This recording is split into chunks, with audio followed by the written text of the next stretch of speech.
Hello बच्चों, नमस्कार। आज हम एक नया अध्याय शुरू करने जा रहे हैं जिसका नाम है संधि प्रकरणम।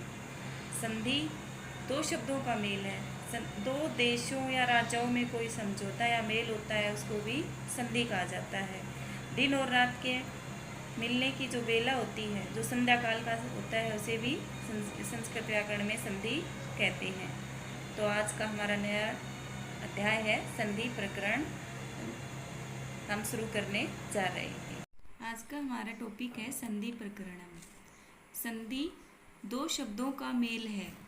संधि शब्द का अर्थ होता है मेल, यानी इसके अंदर शब्दों में जो पहला शब्द होता है उसका अंतिम वर्ण और दूसरा शब्द जो होता है उसका प्रथम वर्ण में जो कुछ परिवर्तन होता है उसे संधि कहते हैं।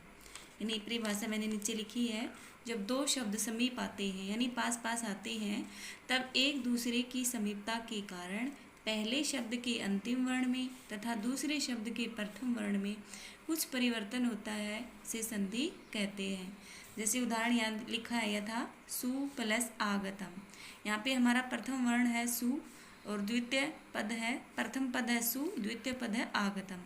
तो प्रथम पद का अंतिम वर्ण तो इसमें ऊ है और इसमें द्वितीय पद का प्रथम वर्ण क्या है, आ है। तो ऊ और आ से जो परिवर्तन होगा वो हमारी क्या है, संधि। यहाँ बना है स्वागतम। ये स्वागतम कैसे बना है ये हम आगे संधि में पढ़ेंगे। तथा प्लस एव, तथेव, यानी इसमें पहले पद में अंतिम वर्ण था है और द्वितीय पद में पहला वर्ण ए है। इन दोनों के योग से बना है आई, तथेव बन गया ये। अब आगे संधि के कितने भेद होते हैं। संधि मुख्यतः तीन प्रकार की होती है। स्वर संधि, इसको संस्कृत में अच संधि भी कहते हैं। व्यंजन संधि, इसको हल संधि भी कहते हैं। और विसर्ग संधि, इसके जो चिन्ह हैं। अब सबसे पहले नंबर आता है हमारा स्वर संधि का। देखो नाम से ही पता चल रहा है कि स्वर संधि है, इसमें स्वरों का मेल होगा। तो ये हमारी परिभाषा है। स्वर के बाद स्वर आने पर जो संधि होती है उसे स्वर संधि कहते हैं। यानी स्वर संधि का मतलब है स्वर के बाद क्या आएगा, स्वर ही आएगा। जैसे गण प्लस ईस, इसमें अण में क्या मिला हुआ है, ए, ई, यानी दोनों स्वर हो गए। दोनों स्वर मिलके क्या बना, ए बना, गणेश। इसका नियम हम आगे पढ़ेंगे कि कैसे ए और ई मिलके ए बनते हैं। इसी प्रकार भानु प्लस उदय, उ उ, यानी इसमें उ भी स्वर है और उ भी स्वर है, दोनों स्वर मिलके बड़ा उ स्वर बन गया। अब है स्वर संधि के भेद। संस्कृत में स्वर संधि के 8 भेद हैं। देखो हमने हिंदी में केवल 5 ही भेद पढ़ते हैं। हम हिंदी में शुरू के जो हमारे 5 हैं ये लिख रखे हैं। दीर्घ संधि, गुण संधि, वृद्धि संधि, यण संधि और अयादि संधि। यानी हम हिंदी भाषा में जो संधि है स्वर संधि उसके 5 भाग पढ़ते हैं, लेकिन संस्कृत में 3 और इसमें आगे जुड़ जाते हैं। पूर्व रूप संधि, पररूप संधि, प्रकृति भाव संधि। अब ये क्या क्या है हम इनकी डिटेल आगे पढ़ते रहेंगे धीरे धीरे करके। तो सबसे पहले हमारा नंबर आता है दीर्घ संधि का। तो दीर्घ संधि नाम से ही पता चल रहा है कि दीर्घ का मतलब होता है बड़ा। दीर्घ स्वर संधि, इसका संस्कृत में सूत्र है अकह स्वर्णे दीर्घ है। अकह में 4 वर्ण आते हैं, ए, ई, उ, री। ये एक संस्कृत का सूत्र है।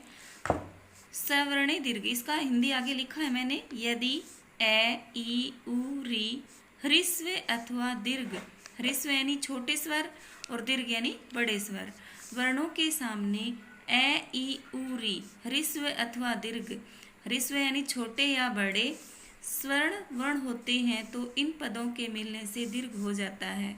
यानी ये जो ए, ई, उ, री हैं, इनके बाद या पहले ए, ई, उ, री या फिर आ, बड़ी ई, बड़ा उ, बड़ी री आए तो उसका बनेगा क्या, दीर्घ बनेगा। दीर्घ क्या है, आ, ई, उ और री। तो देखो सबसे पहले हम आ क्या बनाते हैं। इसमें मैंने लिखा है नियम, ए या आ प्लस ए या आ, या इसका उल्टा भी हो सकता है, आ या ए हो सकता है। बनेगा क्या, आ ही बनेगा। जैसे पाठ प्लस आरंभ, ठे में ए है, आ है, दोनों मिलके बनेंगे क्या, दीर्घ बनेंगे।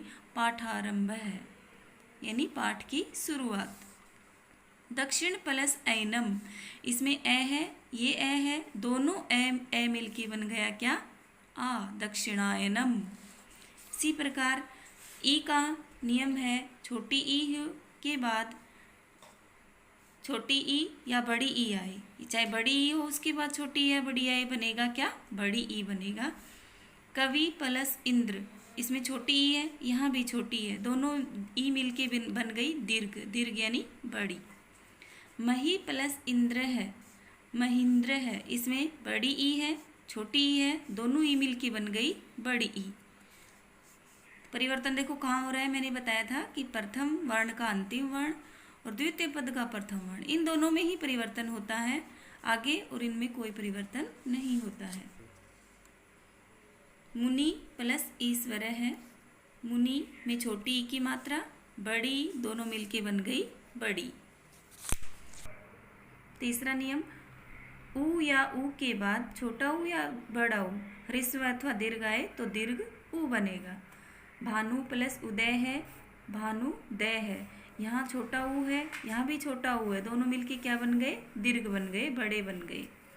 वधु प्लस उदय है, यहाँ बड़ा ऊ है, यहाँ छोटा है, कोई फर्क नहीं पड़ा, बनना बड़ा ही है।